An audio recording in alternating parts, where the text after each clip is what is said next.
నమస్తే, welcome back. కూటమి ప్రభుత్వం సక్సెస్ఫుల్గా 2 ఏళ్ళు పూర్తి చేసుకుంది. మొన్న జూన్ 12కి ముఖ్యమంత్రిగా బాబు గారు ప్రమాణ స్వీకారం చేసి. అయితే ఇక్కడ కూటమి ప్రభుత్వంలో 3 పార్టీలు కదా, టీడీపీ, తెలుగుదేశం, జనసేన, భాజపా. ఈ 3 పార్టీలు కూటమిగా ఉండి సక్సెస్ఫుల్గా ఇబ్బందులు లేకుండా చిన్న చితగా, అంటే లోకల్ స్థాయిలో కేడర్లో చిన్న చిన్న డిస్టర్బెన్స్ ఉంటాయి కదా, మాకు పిలిచారు, మాకు పిలవలేదు, మాకు అవమానం జరిగింది, ఆ శంకుస్థాపనకి అధికార పార్టీ వాళ్ళు ఉన్నారు, మమ్మల్ని పిలవలేదు, లేదా జనసేన వాళ్ళు ఉన్నారు, టీడీపీని భాజపాని పిలవలేదు. ఇలాంటి చిన్న చిన్న లోకల్ స్థాయి లీడర్ల మధ్యన కొంచెం ఈగోలు అవి కామన్ అవి. అయితే అయినప్పటికీ వైకాపా ఎన్ని పుల్లలు పెట్టాలన్నా, ఎన్ని చేసినా, ఎన్ని ప్రయత్నాలు చూసినా అవి సక్సెస్ఫుల్గా నడవట్లేదు. ఎందుకు? అక్కడ లీడర్స్ స్ట్రాంగ్గా ఉన్నారు. ఒకవైపు బాబు గారు కానీ, పవన్ కళ్యాణ్ గారు కానీ ఫుల్ స్ట్రాంగ్ ఉన్నారు. మనం ఈయనేం చెప్తున్నాడు, వాళ్ళని కలుపుకోవాలని చెప్తున్నాడు, ఆయన ఏం చెప్తున్నాడు, వీళ్ళు కలుపుకొని కంపల్సరీ వెళ్ళాల్సిందనే చెప్తున్నారు. ఇటువంటి నేపథ్యంలో వీళ్ళు పెట్టే పొల్లలు, వీళ్ళు పెట్టే విసురులు, బురద జల్లడు ఇవేవి వర్కౌట్ అవ్వట్లేదు. పైగా బురద జల్లడానికి కూడా నాయకులు లేరండి. పట్టుమని 10 మంది కూడా లేరు పవర్ఫుల్ లీడర్లు. ఎవరున్నారండి? అంబటి గారు, రోజా గారు, పేర్ని గారు, కొడాలి, అప్పుడప్పుడు మెరుపు తీగలా కనబడే కొడాలి గారు, ఇంకెవరున్నారు? ఈ మధ్యన మళ్ళీ గుడివాడ అమర్నాథ్ గారు ఒకరు కనిపిస్తున్నారు. అంటే ఒకప్పుడు విపరీతంగా ఎవరు పడితే మాట్లాడే వీళ్ళందరూ ఇప్పుడు కనబట్లే. అనిల్ కుమార్ యాదవ్ లాంటి సీనియర్ మంత్రులు, బొగ్గన్న లాంటి వాళ్ళు ఎవరు ఇక్కడ కామెంట్స్ చేయట్లే. సో పరిమితం అయిపోయారు. ఈ నేపథ్యంలో ఇంకా కూటమికే జంపు జలాలు ఉంటారుగా.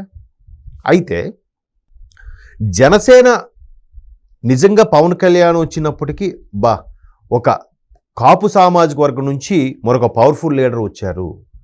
కాపు సామాజిక వర్గం ఆంధ్రప్రదేశ్లో ఉండే ఓటర్ల శాతం చూస్తే సుమారుగా 4వ వంతు ఉన్నారే. అంటే అందులో రకరకాలుగా ఉన్నాయి, బలిజ, కాపు, తెలగ, పెద్ద కాపు, ఏవో రకరకాలు ఉన్నాయి. ఇవన్నీ ఒకటైతే సుమారుగా 23%, 24% ఉన్న ఈ వర్గానికి ముఖ్యమంత్రి ఎందుకు అవ్వలేకపోతున్నారు, లేదంటే పవర్ఫుల్ లీడర్ ఎందుకు అవ్వలేకపోతున్నారు అని విమర్శ ఎప్పటి నుంచో ఉంది. బట్ దాన్ని పవన్ కళ్యాణ్ గారు వేరే కోణంలో తీసుకొచ్చి ఇప్పుడు కావాల్సింది రాష్ట్ర ఇది అని మొత్తానికి టైప్ అయి గవర్నమెంట్ ఫామ్ చేశారు. 100% స్ట్రైక్ రేట్ అయింది. ఇప్పుడు ఇదే పవన్ కళ్యాణ్ గారిని 2 చోట్ల ఓడించారుగా 19లో కూడా. మరి అప్పుడు ఈ సామాజిక వర్గాలన్నీ ఏమైనట్టు? ఆయన అదే అంటున్నాడు కదా, మొన్న విజయ్తో పోల్చినా కూడా పవన్ కళ్యాణ్ గారు అదే చెప్తున్నారు. అసలు వంగవీటి మోహన్ రంగ గారు వెళ్తుంటే వెనక ఒక 20,000 మంది జనాలు వెనక ఫాలో అయ్యి నడిచేవాళ్ళే. మరి అటువంటి వ్యక్తి ఎలాగా హత్యకు గురయ్యాడు, ఎలా చనిపోయాడు ఆయన? సో సఖ్యత కావాలి ఇక్కడ. అది పక్కన పెడితే ఇక కాపు సామాజిక వర్గంకి సంబంధించిన వాళ్ళందరూ కూడా మెల్లగా అటు టీడీపీకి కానీ జనసేనకు కానీ వెళ్ళాలని చూస్తున్నారు. ఎక్కడ? అటు శ్రీకాకుళం నుంచి ఇటు నెల్లూరు వరకు. అంటే రాయలసీమలో కాపు సామాజిక వర్గం కొంచెం తక్కువ ఉంటుంది పర్సంటేజ్, కూర్చోండి బాగా తక్కువ ఉంటుంది. ఈ కోస్తా జిల్లాలు, ఉమ్మడి 9 కోస్తా జిల్లాల్లో ఎక్కువగా ఉంటారు. అయితే ఇక్కడ ప్రతి ఒక్కరు కూడా మెల్లగా జనసేన, టీడీపీ వయా జనసేన కూటమిలోకి వెళ్ళాలి, వయా జనసేన మీదుగా వెళ్ళే ప్రయత్నాలు చేస్తున్నారు. ఎందుకు? వైకాపా ఉన్నప్పుడు చెలరేగిపోయి నోటుకొచ్చిన మాటలు, విమర్శలు చేసిన ఈ వ్యక్తులు ఇప్పుడు మనుగడ అవసరం. మళ్ళీ ఎలక్షన్స్ వరకు మన పేరు కనీసం గుర్తుంటుందా, మన ఊరు ఎవడు తెలుస్తుందా అనే మేమాంసలో పడిపోయారు చాలామంది సీనియర్ నాయకులు. అంతెందుకు బొత్స గారు లాంటి వాళ్ళు కూడా ఒకనొక టైంలో జనసేన వైపు వెళ్ళిపోతున్నాను టాక్ కూడా వచ్చిందిగా. ఓడిపోయారుగా. ఓడిపోతే ఆయన సింగిల్గా వైజాగ్ ఎమ్మెల్సీ నుంచి ఎన్నికైన తర్వాత అక్కడ కూటమి ప్రభుత్వం పోటీ ఎందుకు పెట్టలేదు? దీని మీద కొన్ని ప్రశ్నలు వచ్చిన నేపథ్యంలో బొత్స గారు రేపో బాపో బీజేపీకి కానీ జనసేనకు కానీ వెళ్ళిపోవచ్చు అనే వాస్తవం కూడా వచ్చాయి. ఆ తర్వాత మొన్న జరిగిన ప్రెస్ మీట్లో కూడా బొత్స గారు ఏడ్ చేశారు. ఎందుకు ఏడ్ చేశారు? మరి ఇదే జగన్మోహన్ రెడ్డి గారిని అన్ని తిట్టిన మీరు ఇప్పుడు జగన్మోహన్ రెడ్డి గారి ప్రభుత్వంలో మీరు ఎమ్మెల్సీ ఏంటి, లేదంటే జగన్మోహన్ రెడ్డి గారి ప్రభుత్వం ఉన్నప్పుడు మీరు 5 ఏళ్ళు మంత్రి ఏంటి అని విమర్శించారు. దాంట్లో తప్పేం లేదే, దానికి ఎందుకు ఆయన ఏడ్ చేయాలి? సరే, అది పక్కన పెడితే సో మొత్తం మీద కాపు నాయకులు అందరూ కూడా మరల కూటమి వైపు చూస్తున్నారు. ఎందుకు? ఇక్కడ కొనసాగలేరు, ఉండలేరు. పైగా వీళ్ళు కాపు సామాజిక వర్గాలు మీటింగ్లు పెట్టిన తాడేపల్లి ప్యాలెస్లోకి ఎంట్రీ కూడా దొరకట్లేదు. ఆయన ఎవరు? పద్మనాభం గారు సంగతి చూడండి. ఎలక్షన్స్ ముందు నా పేరు మార్చుకుంటా టు ఆంధ్రప్రదేశ్ అన్నాడు ఆయన. ఏమైంది? 1000 కార్లతో వస్తా, 1,00,000 కార్లతో వస్తా, 1,00,000 మంది జనంతో వస్తా అన్నాడు. సైలెంట్గా రాత్రికి వెళ్ళి కండువ కప్పుకున్నాడు.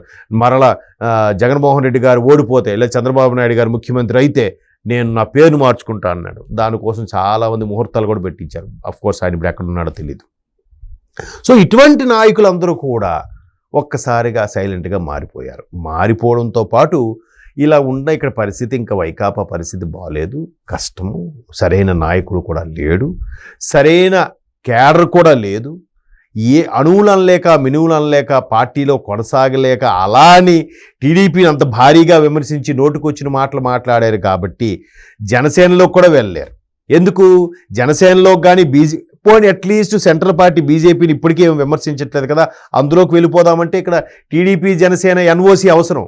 నో అబ్జెక్షన్ ఇక్కడ ఇస్తేనే అట్లీస్ట్ బీజేపీలోకనే ఎంటర్ అవ్వగలుగుతారు.